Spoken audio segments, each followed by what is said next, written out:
আমি এখানে এসেছি আজকে মনোনয়ন তুলতে।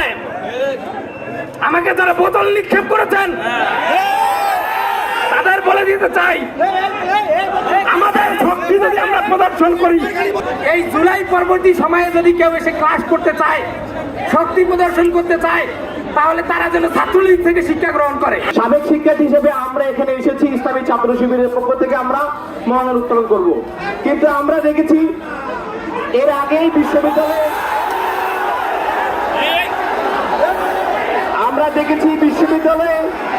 এর আগে একটি মহল এখানে বিশৃঙ্খলা তৈরি করেছে।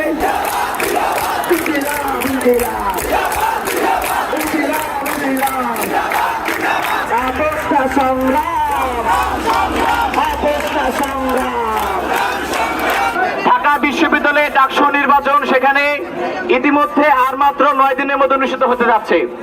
শান্তিপূর্ণ পরিবেশে সকল ছাত্র সংগঠন সেখানে অংশগ্রহণ করেছে। জাহাঙ্গীরনগর বিশ্ববিদ্যালয়ে আগামী 11 তারিখে নির্বাচন। জাহাঙ্গীরনগর বিশ্ববিদ্যালয়ে খুব শান্তিপূর্ণ নির্বাচন হচ্ছে।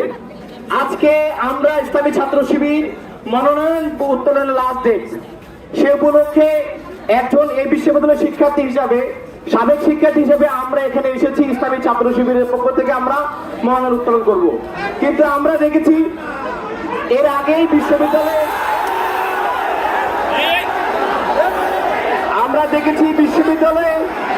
এর আগে একটি মহল এখানে বিশৃঙ্খলা তৈরি করেছে। কাজে আমরা সে সুযোগটি চাই। আমরা মনোনয়ন উত্তোলনের জন্য এখানে এসেছি। মনোনয়ন জমা নিয়ে উত্তোলন করে এখান থেকে আমরা চলে যাব। এই জন্য আমরা অনুরোধ করতে চাই যে আপনারা যে আন্দোলন চালিয়ে যাচ্ছেন, এই যৌক্তিক আন্দোলন সবার অধিকার রয়েছে এবং সবাই আন্দোলন করার অধিকার এখানে রয়েছে। আপনারা আন্দোলন অবশ্যই করবেন।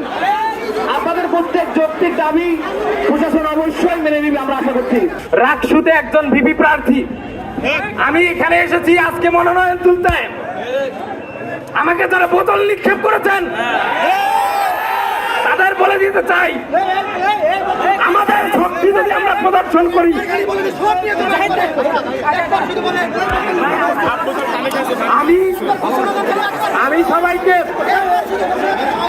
আমি সবাইকে শান্ত থাকতে বলতেছি।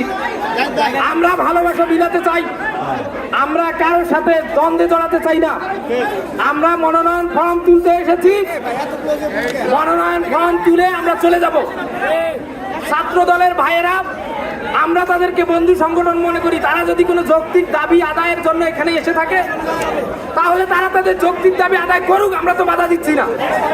আমরা আমাদের মনোনয়ন ফর্ম তুলতে এসেছি, আর কোনো ক্লাস করতে চাই না। আমরা এই রাজশাহী বিশ্ববিদ্যালয়ে অনেক ক্লাস হয়েছে। এই জুলাই পরবর্তী সময়ে যদি কেউ এসে ক্লাস করতে চায়, শক্তি প্রদর্শন করতে চায়, তাহলে তারা যেন ছাত্রলীগ থেকে শিক্ষা গ্রহণ করে। আমরা সবাই মিলে ঐক্যবদ্ধভাবে রাখছি।